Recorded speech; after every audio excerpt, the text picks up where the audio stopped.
This week's video is sponsored by Babbel. I've been looking forward to today because today we are going on a tour of Mapperton Wildlands. Mapperton Wildlands is our rewilding project here at Mapperton, where we are handing over roughly half of the estate to nature. Rewilding is the recognition that actually nature does a much better job of managing the land than people if our end goal is to restore biodiversity. And we urgently need to do that. We've lost roughly half our species in the UK since the Industrial Revolution, so really only the last 150 years or so. That's a staggering number. What can we do? Well, rewilding was pioneered by the magnificent Knepp estate in Sussex, and they've been here, they've helped advise us, and we've come up with a plan for nature recovery here. We're bringing back certain species to do the job of these ancient breeds that are now extinct. So instead of the aurochs, we've got white park cattle. Instead of the tarpon, we've got Exmoor ponies. Instead of the wild boar, we've got Tamworth pigs. And we mustn't forget the beavers that we've brought back here as well. So we're going to go and visit each of these animals today on this fabulous tour of Mapperton Wildlands. I hope you stay with us, and please remember, like and subscribe. It really helps the channel. Thank you.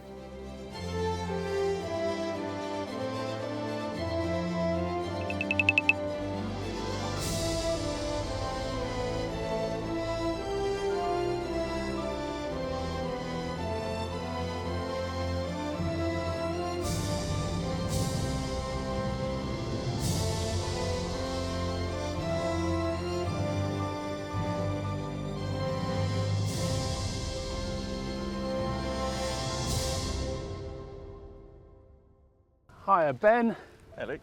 Looks like the pigs have been busy. Yeah, they've been really busy now. We've got all this rain that we've had in the last couple of weeks, and they're flat out rootling now, which is brilliant. They are rootling away. So what we can see here is all of this wonderful grass that has been ploughed up by the pigs, because that's what their job is. They are nature's plough, and what they're supposed to be doing here is coming into a field where we've got relatively few species and where we want to improve the biodiversity of the vegetation in particular. And the pigs help us do that because they get their snouts and they rootle and pull up all of this grass, opening it up so that other vegetation can start to take off, but also creating habitat for invertebrates. But this time of year, it's a bit colder. Bit colder, but it's brilliant because it is giving them a home for the winter as well, so they can actually tuck up in there as well. So it's giving them that bit of heat as well that they need, so somewhere to sort of overwinter. We're only on top of a hill up here, so it's a little bit windy, so it's a bit colder for them. They haven't got anywhere to. They have got a little shelter. They've got a shelter, but they're still sort of more in the elements up here. But. It's wild, it's natural, and hopefully they are finding food, because one of the things about this field is it's full of docks. And one thing we know about pigs is that they like roots. That's why it's called rootling. And so hopefully they are going up and they are picking out all of the dock roots and doing a job that needs doing, which is to start to control the number of docks that we've got. Yeah, and with the frost and the winter coming, hopefully they'll earth up those roots, and if there's roots that are exposed, the frost will get in there and kill them off. It's really a tug of war between flora and fauna, between the vegetation and the animals, and it needs to be kept in balance. And so a key question is how many pigs we want. And Ben, at the moment we've got 5 because we had 3 piglets this year. Yeah, 3 piglets this year. So I hope to, someday to get maybe a few more. Well, we will. Well, they will breed. We'll have to bring back a boar. Pigs are the first animal on our tour. Next up, we're going to go see the ponies.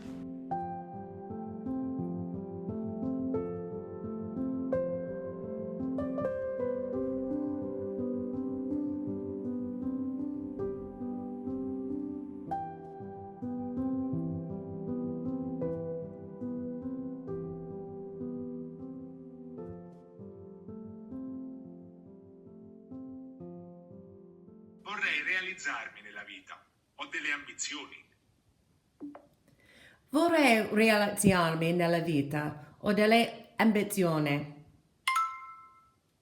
One of the best things I've ever done in my life is learn a new language. Personally, I think of speaking another language, it's like having another degree. And I've been on an Italian language journey for over 2 years now. I proudly stand at a B2 intermediate level, all thanks to Babbel. And it's not just another language app, it's a global leader in language learning. What sets Babbel apart is its scientifically proven ability to have you conversing confidently in a new language in just 3 weeks. But the options don't stop at Italian. Babbel offers a plethora of languages, including French, Spanish, German, and many, many more. Whether it's a gym membership, musical instrument, or language learning, we all have that activity that, well, maybe we haven't fully committed to. But Babbel's expert-crafted lessons, immersive podcasts, and addictive games make it easy to stick with the language learning and reach your goals. And what makes Babbel exceptional is that its lessons are meticulously designed by real language teachers, ensuring a high-quality learning experience. Plus, they back it up with a 20-day money-back guarantee.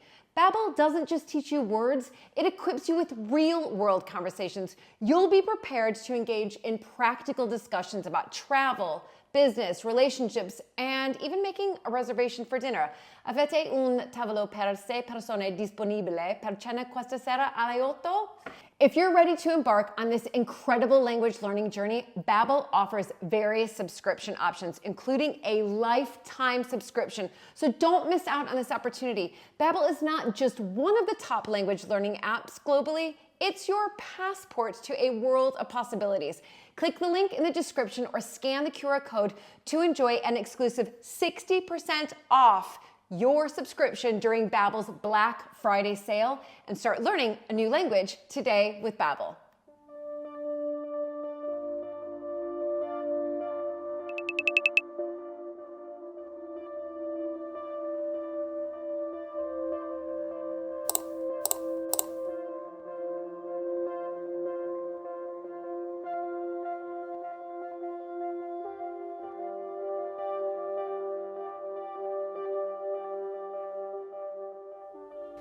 Now these are our wonderful 5 Exmoor ponies, including a foal. And you can see that we've got a herd here consisting of... Yeah, so we've got three mares, and then we've got 1 stallion and the foal, which is a young filly. Look, they're getting quite inquisitive now, aren't they? They think Ben's got some apples. So they've been here for thousands of years. And these are wild ponies, so they are used to being out all year round. And Ben, what's their role in Mapperton Wildlands? So these guys, we've got our white park, but these guys will graze to a different level. So you can see it hit around here. A lot of the grass is a lot more shorter. They can actually get a lot tighter when they're grazing, whereas compared to the cattle, it's a lot higher level of grazing. At the moment, they're being very selective as well. So especially on the top, where we walk down, we've got quite a lot of thistles, and they're actually eating a lot of the sort of died back thistles from this year as well, which is really nice to sort of see them sort of. So they'll do a mixture of that. They'll also be browsing as well, so they'll be going on all the gorse on all the sort of the bits around here and grazing off that as well. So they're browsing and grazing. Also with their feet, they're sort of puddling as well, so you can sort of see there's a lot of wetter patches here, so we're sort of getting a bit more different ponds and new bits of water being created as well, so there's stagnant water, which is great for invertebrates and insects. So the Exmoors that we have here, along with the cattle, are mostly responsible for eating all of the ground vegetation, in particular the grasses that we have. And one of the reasons that's important is that if they're not grazing, if we don't have the cattle and the ponies grazing, then certain species will dominate and they will crowd out all of the other species that we might want to see, so that we have a much wider variety of flora.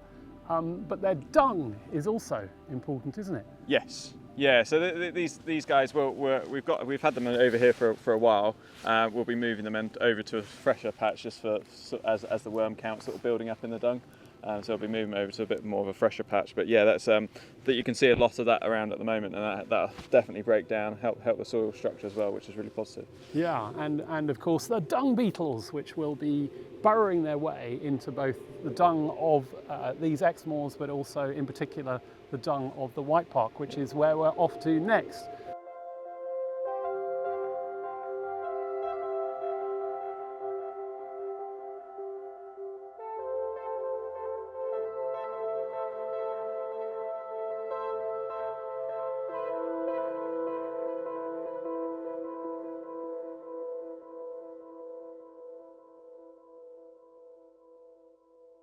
One of the things we've got to think about here is moving the stock around, because we don't want to overgraze, we don't want to undergraze.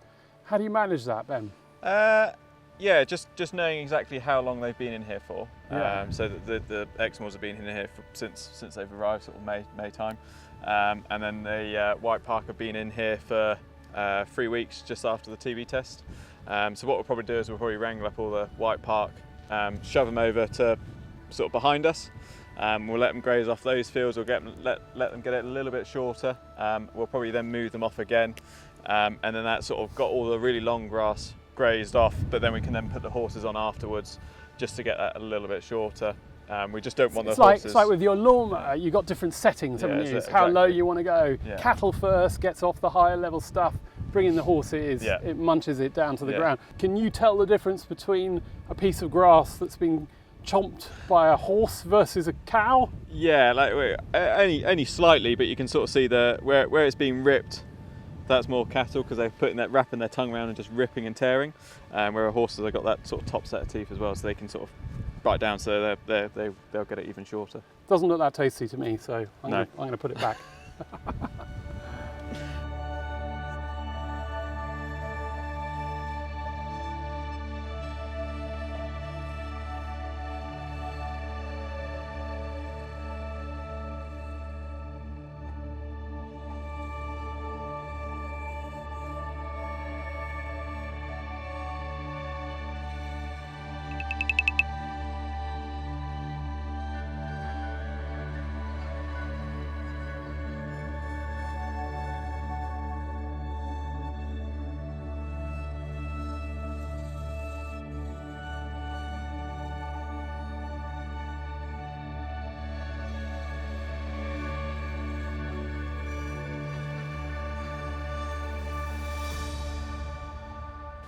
We've come up to Coltley now, where we've got the White Park cattle behind us. I'm always a little nervous when I get too close to them because they've got these long horns. Ben, how are you feeling? I feel like I could outrun a cow at the moment. You could outrun a cow. I've noticed there's this lovely little fence here, so if anybody gets too close, we can just jump in there, don't you think? These are magnificent cattle. They are performing the job of the aurochs in the countryside here, which is to say that they would be moving around in herds, grazing fields and moving on. And obviously we don't have aurochs today. We have, for the most part across the British countryside, a lot of domesticated European cattle, but White Park have been in the British Isles for thousands of years. There's only about 1,000 of them in the whole country, so they are a rare breed. Ben, what are they doing for the ecology? Yeah, it's pretty much similar to the Exmoors really, but these guys they're probably harder grazing as there's more of them. So we don't like them being in here for a long period of time just because they have too much of an effect. They'll get everything too short. So we want to try and keep them over here for a bit, and then we'll move them away. But yeah, these are pretty much they're doing a lot of browsing. So now sort of coming into winter, we'll see a lot more browsing. Ripping off the hedgerows as well. So browsing, they're going to be going for brambles, they're Yeah. going to be going for gorse and nettle and all those kind of things that maybe pickier eaters at different times of year wouldn't have to worry about. Yeah. The other contribution that they make, so they're obviously extracting nutrients from the grass, but they're also making deposits, Yes. very important deposits. Tell us about their dung. Yeah, so we can definitely see a lot of dung beetles in there, so it's sort of very, very good. You can sort of see a lot of life in there and activity in there, which is really positive. So as they go across the whole part of the rest of the rewilding at Coltley here, they're going to be depositing all that goodness and all that nutrients that are taken up here, putting it from different places as well. And also a critical part, it's the nutrients that are being dispersed, but it's also seeds. Yeah. Because as they're munching, they're absorbing seeds from different plant species, and then those seeds are being dispersed. That's another function. It's an absolutely symbiotic relationship between the two. The vegetation needs the herbivores need the vegetation.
We're here at Holeacre in the middle of the beaver enclosure.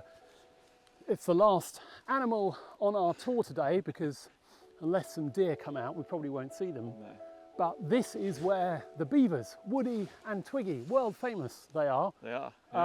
live and reside, and they have this wetland behind them, which they have helped to create with their damming, with their creation of canals, with all of the stripping of the trees. They've brought down numerous trees. It's quite an extraordinary piece of engineering.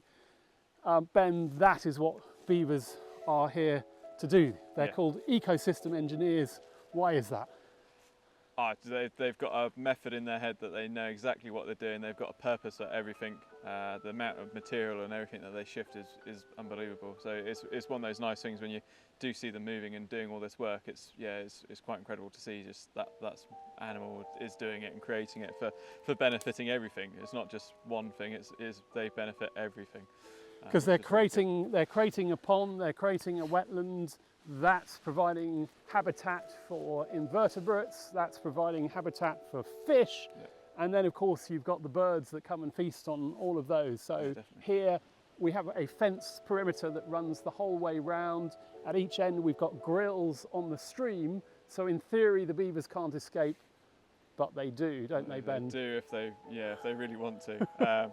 Yeah, especially coming into winter now, we've got all this leaf litter, all this vegetation that's on the ground. When we have a lot of rain, it always tends to follow the stream down and then it just blocks up the grill. So yeah, so it's a forever task of unblocking the grills. I'm afraid it's a day's work, isn't it? Clearing out that grill, just clearing out the grill, repairing, and also trees as well falling on the fencing. So they're very clever, quick learners. There's a lot to do.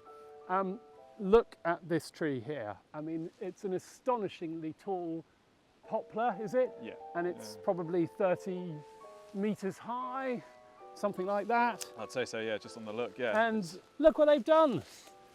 I mean, this hasn't got long to go, has it? It's not going to live. I mean, the tree is dead. Oh, it's surprising how long they'll last. It's like with the one that was across the pond. I mean, that's been hanging on for the last half a year. Yeah. So I think this one will take a very long time till it actually comes down. But when it does, they'll have to get round. But when it does, it's going to make a big crash. It sure is. It's going to bring some other trees with it. Yeah. I notice we've got some apples here. Yes.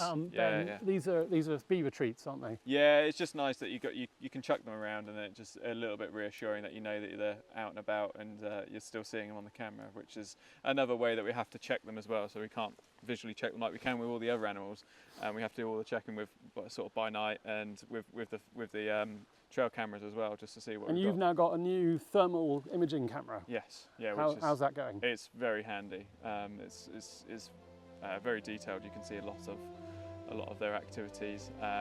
We've got some good videos of close-ups. Also one trying to scale the gate, which that's impressive, isn't it? Very impressive. He clearly, I think it's Woody, we'll have to assume, yeah. Wanting to scale the gate and make his way out. But in the meantime, as long as we give them enough apples, we think they'll probably stay here.